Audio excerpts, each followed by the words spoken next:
الحمد لله له الحمد الحسن والثناء الجميل،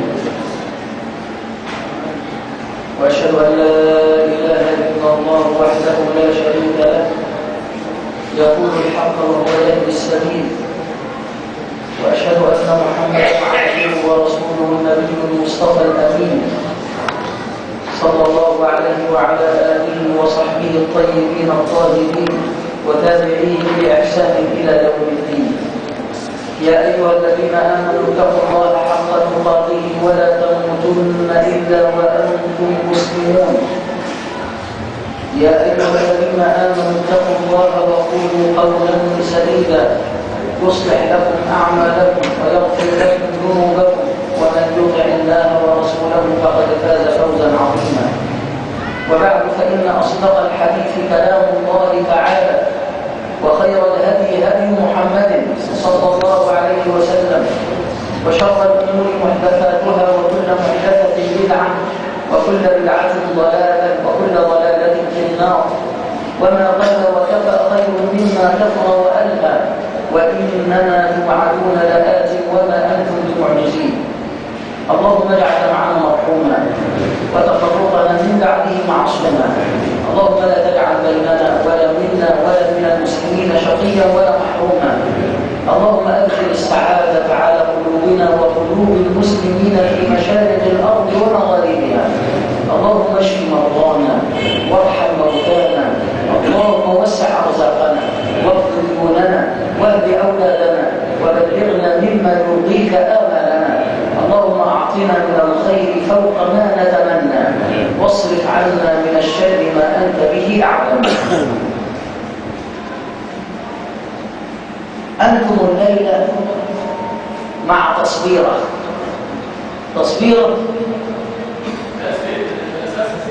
بارك الله فيك. انتم مع تصويرة لغاية الشيخ، يعني إن شاء الله بإذن الله الدكتور سمير تقي الدين إن شاء الله يجي.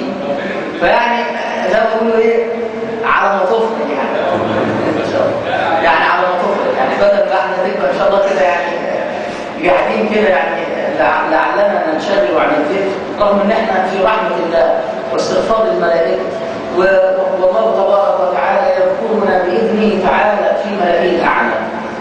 لكن يعني حاجه والسلام، فغفر الله لنا ولكم وجزاكم الله عنا كل خير. احنا تعبنا، واحنا اللي تعبين نفسنا، تعبين نفسنا من كثرة الذنوب والمعاصي. أنا بأنظر لحالي بلاقي نفسي الحمد لله على كل حال تعبان. إيه اللي بيوصل الواحد للتعب؟ الذنوب والمعاصي. نسأل الله تبارك وتعالى أن يتوب علينا وعلى جميع المسلمين، لأن الله تبارك وتعالى لا يأمر إلا بما فيه صلاح الناس والعباد في المعاش والمعاد.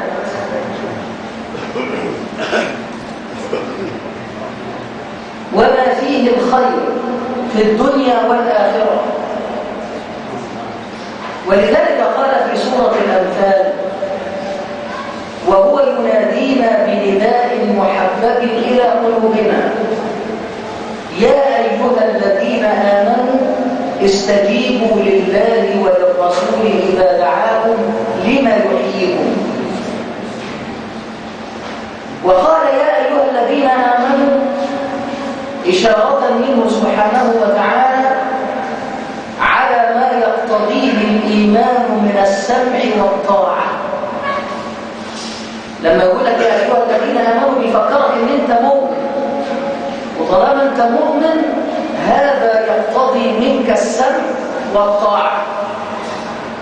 استجيبوا لله وللرسول إذا دعاكم لما يحييكم. فعلا يا أحباب، الحياة الحقيقية في طاعة الله عز وجل. الذنوب والمعاصي كم أزالت من نعمة، وكم جلبت من بلية.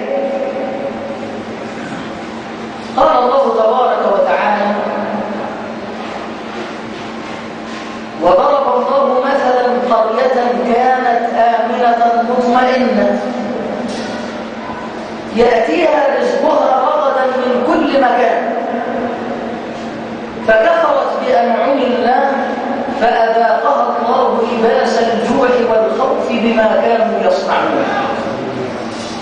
وقال سبحانه وتعالى: وما أصابكم من مصيبة فبما كسبت أيديكم ويعفو عن كثير. وقال عز وجل: ما أصابك من حسنة فمن الله، وما أصابك من سيئة فمن نفسك.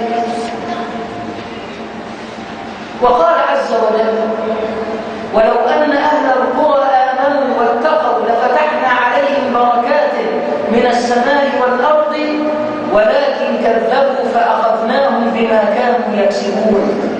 أفأمن أهل القرى أن يأتيهم بأسنا بياتا وهم نائمون أو أمن أهل القرى أن يأتيهم بأسنا ضحى وهم يلعبون أفأمنوا مكر الله فلا يأمن مكر الله إلا القوم الخاسرون. قال ابن عباس رحمه الله رضي الله عنهما: إن للحسنة ضياء في الوجه. أنا عايز أصلي على النبي، ما تشغلش بالك بحالك، خليك مع الله. إن للحسنة ضياء في الوجه ونورا في القلب وسعة في الرزق وقوة في البدن ومحبة في قلوب الخلق.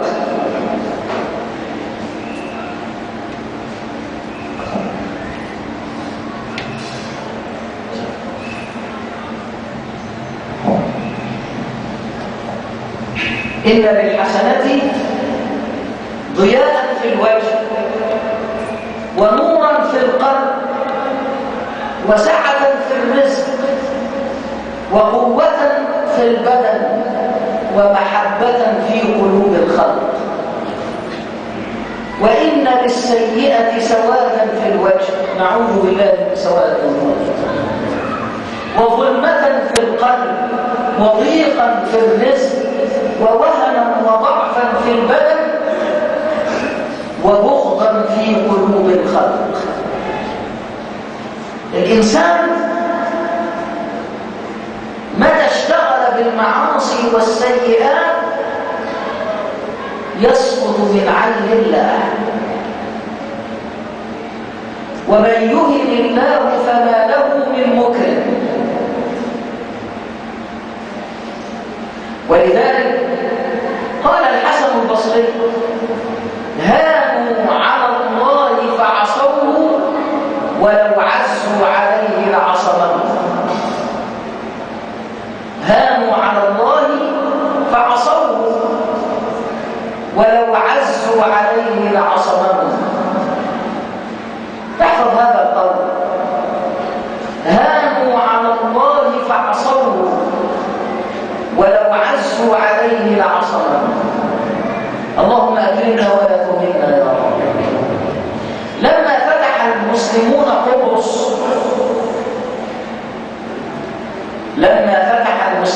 قبرص وهي جزيرة في البحر، يعني بجوار تركيا كده، بكى أبو الدرداء فقيل له: ما يبكيك في يوم أعز الله فيه الإسلام وأهله وأذل فيه الكفر وأهله؟ انتصار للمسلمين، والفرس دول كانوا قوة، يعني قوة لا يستهان بها، قوة عظمى، وكانوا يعبدون النار. فلما انتصر المسلمون عليهم وولوا الأدبار بكى أبو الدرداء فعوتب في باله: ما يبكيه في يوم أعز الله فيه الإسلام وأهله وأذل فيه الشرك وأهله؟ فنظر إلى القوم باكيا وقال: بينما هي أمة ظاهرة قاهرة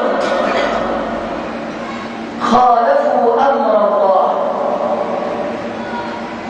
بينما هي أمة ظاهرة قاهرة خالفوا أمر الله فصاروا إلى ما ترى. ولذلك كان دائما وصية سيدنا عمر بن الخطاب للقادة والأجناد عند الحرب وعند الفتح وعند اللقاء يوصي القائد ويوصي المسلمين: عليكم بتقوى الله، فإنما تنصرون عليهم بطاعتكم لله ومعصيتهم له، فإذا تساويتم معهم في المعصية غلبوكم بالعدة والسلاح والعتاد.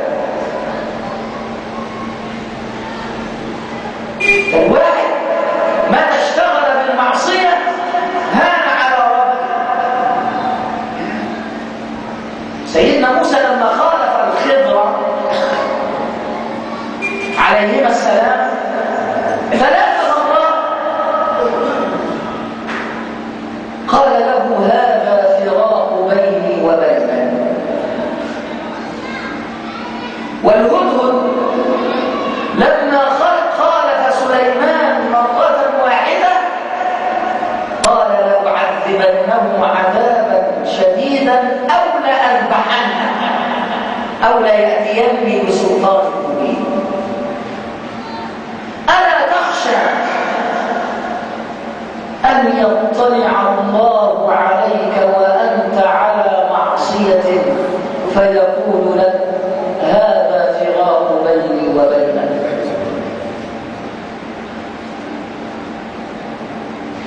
إن بين العاصي وبين الله حدود بعضها أكثر من بعض. إن بين العاصي وبين الله حدود، حجاب وحجاب وحجاب، حدود بعضها أغلظ من بعض. كل حجاب أغلظ من الذي يليه، ولا سبيل للعبد للوصول إلى الله إلا بتخطي تلك الحدود. زمان لما كانوا الإخوة كانوا يدخلوا المعتقلات، ربنا سبحانه وتعالى فرج هم المؤمنين ويفك سجن المسجونين، كان الأهل لما يروحوا كانوا لزيارتهم ويرجعوا كانوا يقولوا إيه؟ إن الأخ كان يشوف أهله يعني من وراء سلك، من ورائه حديد، من ورائه سلك، ثم أهله. يعني كان الأخ سلك وبعد السلك حديد وبعد الحديد سلك وأهله واقفين بعد كده. فسبحان الله، ما الذي يمكن أن يراه؟ هيشوف أهله إزاي؟ وإذا تكلم هل يسمعوه؟ لو اتكلم هيقول